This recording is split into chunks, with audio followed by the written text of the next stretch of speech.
네, 안녕하세요. 저는 한국에너지기술평가원 사업총괄실에서 규정 및 제도 개선 업무를 수행하고 있는 권여선입니다. 우선 25년 신규 지원 대상 과제로 선정되신 것을 축하드리고요. 24년 말에 개정된 주요 내용과 안전관리 내용을 안내해드리도록 하겠습니다. 우선 규정, 개정, 개요와 세부 내용을 말씀드리고 세 번째로는 안전관리 규정 및 제도에 대한 안내를 진행하도록 하겠습니다. 산업기술 R&D 규정, 개정, 개요입니다. 24년 말 규정 개정은 24년 1월에 발표된 산업에너지 R&D 투자 전략 및 제도 혁신 방안에 따른 것으로 연구자의 부담을 줄이고 개방 혁신형 R&D 추진을 위한 내용이었습니다. 제도 개선을 위해서 세 가지 기본 방향이 설정되었는데요. 첫 번째는 연구 행정 소요 감경, 두 번째는 개방 혁신 R&D 추진, 세 번째는 다른 규정과 연계한 개정입니다. 연구자 지원을 위한 행정 소요 감경으로는 자체 정산 확대 및 연구비 증빙을 간소화하였고요. 연구비 지원 강화 및 학생 연구자 참여율 제한을 해소하였습니다. 법인카드 및 개인카드 사용 근거를 좀 마련해 드렸고요. 그리고 연구개발 과제 수행을 위한 파견 비용은 출장비에서 사용이 가능하도록 개정을 하였습니다. 두 번째 개정 기본 방향인 개방혁신 R&D 지원을 위한 기획평가관리제도 개선입니다. 혁신도전형 과제의 정의와 지원 기준이 신설되었습니다. 국가표준 관련해서는 삼체고공을 예외로 적용하기로 했고요. 그리고 기술료를 성실하게 납부한 기업에 대해서는 우수 성과를 가진 과제와 같이 자율성 트랙을 신청할 수 있는 기회를 드리도록 하겠습니다. 마지막으로 다른 규정이 개정된 사항을 반영하는 것으로 국가연구개발혁신법 개정과 연계된 내용과 산업부 장비요령 개정과 연계된 내용이 있습니다. 해외기관이 연구비를 공동으로 부담하는 과제의 경우에는 사책 602 적용이 됩니다. 육아휴직자에 대해서는 퇴직 충당금 지원 내용도 반영이 되었고요. 연구윤리 책임성 제고를 위해서 제재부가금 미납에 대해서 불리한 대우를 근거를 마련했습니다. 중소형 장비의 도입 심의 주체가 변경된 사항도 반영이 되었습니다. 산업기술 R&D 규정 체계를 좀 말씀드리겠습니다. 산업기술 혁신사업 공통운영 요령을 가장 기본으로 하고 있습니다. 평가 관련된 세부 사항은 기술개발 평가관리 지침에서 확인이 가능하시고요. 기술료, 장비, 보안관리 등 분야별 부속 요령에서도 세부 사항을 참고하실 수 있습니다. 특히 실증형 과제는 에너지기술 실증연구 평가관리 지침을 꼭 참고해 주시기 바랍니다. 최신 법령 및 규정은 법령정보센터에서 확인이 가능하시니 그 사이트를 좀 활용해 주시기 바랍니다. 개정사항별 세부 내용에 대해서 말씀을 드리겠습니다. 자체정산 인정 기준이 좀 완화되었습니다. 과거 3년간 5회 이상 정상 확정을 받은 기관 중에서 불인정 금액이 없는 기관만 자체 정산을 할 수 있었는데요. 이 기준이 너무 엄격해서 활용이 전혀 되고 있지를 않았습니다. 이번 개정을 통해서 자체 연구비 관리 시스템을 가지고 있고 연구 지원 체계 평가에서 80점 이상을 받은 경우에는 자체 정산이 가능하도록 규정이 개정이 되었습니다.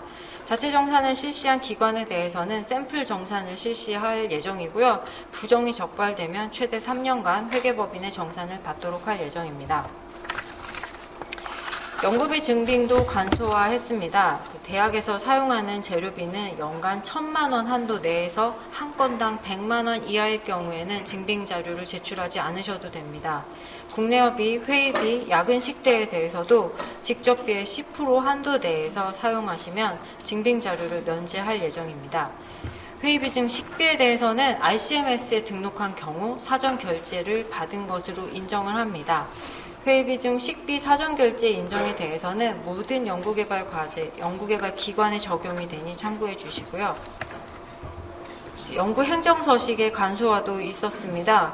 각종 행정서식에 연구개발 과제 번호만 작성하게 하고 불필요하게 반복적으로 작성을 요구했던 사업명, 과제명, 주관기관명 등의 일반 정보는 삭제하도록 할 예정입니다. 서식 간소화 내용은 올해 중 애기평 서식 개선에도 반영될 예정입니다.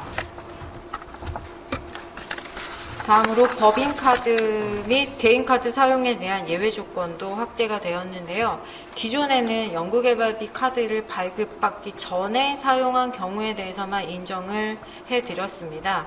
그런데 이제 여러 명이 각자 사용이 필요한 경우 등 불가피하게 연구개발비 카드 사용이 불가할 경우에는 법인카드나 개인카드를 사용하시고 전문기관의 승인을 받으시면 지출이 인정이 됩니다. 출장비 산정을 위해서 자체 기준이 있을 경우에는 자체 기준을 적용하고 계셨고요. 자체 기준이 없는 기관에서는 실제 필요한 경비로 신청을 하게 되었습니다. 자체 기준이 없는 기관의 경우 실비 정산을 위해 증빙 자료를 모두 구비해야 하는 행정 부담이 있었는데요. 모든 연구개발기관이 공무원 여비 규정을 적용할 수 있도록 개정을 하였습니다.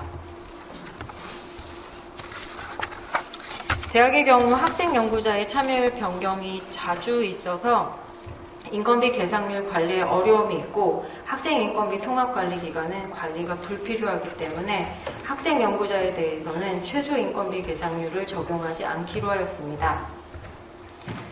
다음으로는 연구 책임자가 연구개발기관의 4분의 1 이상이나 6개월 이상 외국에 체류하거나 파견을 가면 연구 책임자를 변경해야 했는데요.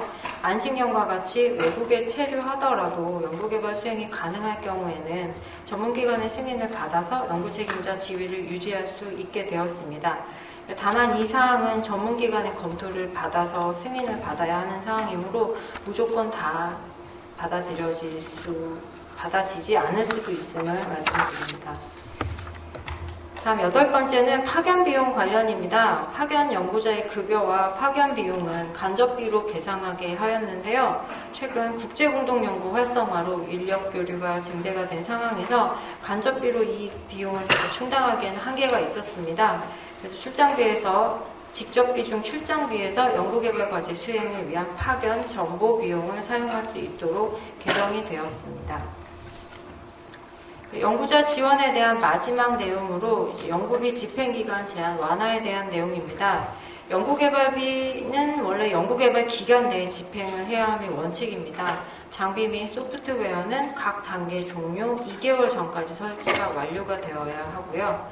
그런데 단계가 계속되는 과제의 경우 최종 단계 연구개발기간 종료 2개월 전까지 검수가 완료되면 인정이 됩니다. 그러나 이제 수행 지연에 대해서는 사전에 전문기관의 승인을 받아야 하니까요. 참고해 주시고요.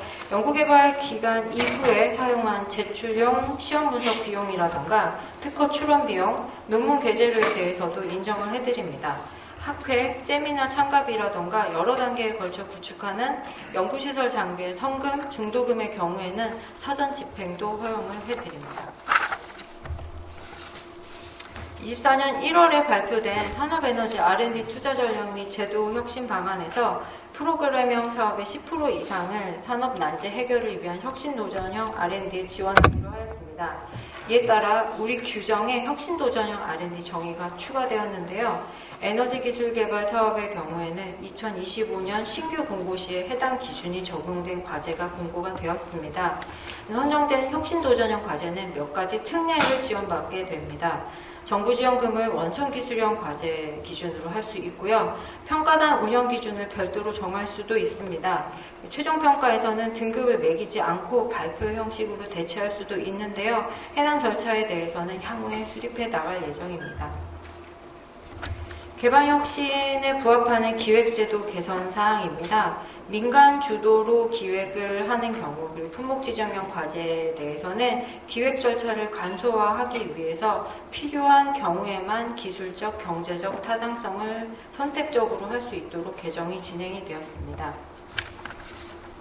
에너지 자원 분야의 경우에는 2016년 1월 1일 이후에 처음으로 기술 분류표가 대대적으로 개편이 되었습니다. 새로운 기술 환경 변화에 따라 연구 현장 및 전문가 의견을 반영하여 개정된 사항입니다. 전문가분들께서는 앞으로 이제 산업기술혁신평가단 활동을 위해서 해당 분류에 맞게 전문 기술 분야를 수정해 놓으시면 좋을 것 같습니다. 기존의 동시수행 과제 수에 카운트하지 않는 예외 조건에는 사전조사, 기획평가, 연구, 시험, 검사, 분석이 있었습니다. 표준개발 과제는 기반 조성 성격이 강하고 장기간 소요되는 특성이 있는데요. 그 중요성에도 불구하고 삼책50의 제압으로 연구자들의 참여가 저조한 상황이었습니다. 이를 개선하기 위해서 국가표준 관련 과제는 삼책50에서 예외를 적용하기로 하였습니다. 국제공동연구가 활발해지면서 필요한 개선사항으로 지급 방식의 확대가 있었습니다. 국제공동연구개발비 지급은 국외기관 또는 외국인에게 직접 이체한 경우에만 인정을 하고 있었는데요. 개정이 되면서 전문기관이 인정하는 범위 내에서 지급 방식을 달리할 수 있도록 근거를 좀 마련해 드렸습니다. 자율적 연구수행을 장려하는 제도로 R&D 자율성 트랙이 있습니다. 그런데 이제 특례로 정하고 있는 사항이 모호해서 활용이 불가하다는 의견들이 좀 많이 있었습니다. 이를 개선하기 위해서 합리적 수준의 목표 하향 조정과 같이 모호한 부분은 삭제를 하였고요. 신규 평가 항목 추가와 같이 명확하게 변경이 가능한 내용만 남겨두었습니다. 그리고 목표 하향을 위해서는 사업화 관련 증빙 자료를 필수로 첨부하도록 이제 강제하였고요. 필요시 전문기관에서 현장 실사를 진행한다는 내용도 추가를 좀 하였습니다. 선정된 과제는 모두 자체 정산을 하도록 개정이 되었고요. 상시 점검 실시에 대한 근거는 추가해 놓았습니다. 기술료를 성실하게 납부한 기업에 이제 인센티브를 부여하는 제도도 생겼는데요. 기업이 사업화를 통한 매출 발생으로 정부 납부 기술료를 성실하게 납부한 경우에는 R&D 자율성 트랙을 신청할 수 있는 기회를 주도록 개선을 하였습니다. 기획평가관리제도의 마지막 내용입니다. 사전지원 제외 기준을 좀 완화했는데요. 자본전액 잠식인 기업이 대출형 투자 유치를 받은 경우에 회계상으로 이 투자 유치 금액이 부채로 잡히게 되어서 연구개발 과제에 참여하는 것이 불가했습니다. 역량 있는 기업에 연구개발 과제 참여의 기회를 부여해주고자 최근 5년간 대출형 투자 유치를 통한 신규 차입금 및 상환전환 우선주를 자본에 포함하여 개선할 수 있도록 개선하였고요. 외부 회계법인의 재결산 자료가 제출될 경우 그 자료에서 재무 상황이 호전되었음이 증빙이 되면 저희가 선정평가위원회에 상정할 수 있도록 개정을 좀 하였습니다. 국영법 등 타 규정과 연계를 통한 정합성 유지를 위해서 반영이 된 내용들이 좀 있습니다. 외국기관이 공동연구개발기관으로 참여를 하고 그 연구비를 부담하는 경우에는 삼책50이 아니라 한 개의 과제를 더 수행할 수 있도록 기준을 완화하였습니다. 해당 과제를 포함해서 6개의 과제까지 동시에 수행을 하실 수 있고요. 연구 책임자는 4개까지 가능합니다. 육아휴직자 퇴직급여 충당금 지원 내용도 추가가 되었는데요. 연구개발 과제 수행을 전제로 근로계약을 체결한 연구원이 육아휴직을 했을 경우에 그 육아휴직 기간 동안에 연구개발 기관이 부담해야 하는 퇴직급여 충당금과 건강보험료를 간접비로 집행할 수 있도록 개정이 되었습니다. 다음으로는 그 중소기업을 위한 개정사항입니다. 현물로 계상할 수 있는 자산이 한정적인 중소기업을 위해서 중소기업이 구입하거나 임차한 소프트웨어를 현물로 계상하는 것이 허용됩니다.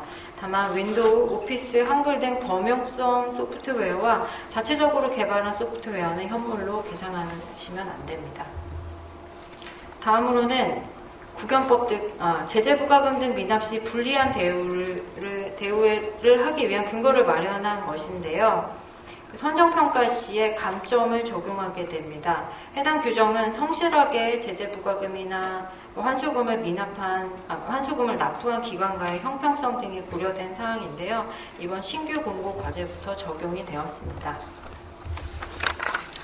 다음으로는 산업부 장비유령 개정 내용이 반영된 사항입니다. 24년 6월에 장비유령이 개정되어서 3천만 원 이상 1억 원 미만 장비 도입 심의는 전문기관인 애기평에서 직접 진행을 합니다. 그 연구개발기관에서는 장비를 구입하시기 전에 전문기관 담당 PM에게 도입 신청서를 제출하시고요. 심의를 받으신 다음에 구매를 진행해 주셔야 하겠습니다. 기타 수정사항으로는 성과활용 기간을 5년으로 정한 사항이 있고요. 청년 인센티브 감액분만큼 현물 부담은 재량사항임을 명시를 해 놓았습니다. 기존 외주용역비에서는 재료비 성격도 사용이 가능했는데요. 이제 개정이 되면서는 외주용역비로는 연구활동비 성격의 활동만 가능하십니다. 연차 보고서에 작성된 변경 요청에 대해서도 별도의 협약 변경 승인 절차를 진행해야만 반영이 된다는 내용도 추가를 좀 하였습니다.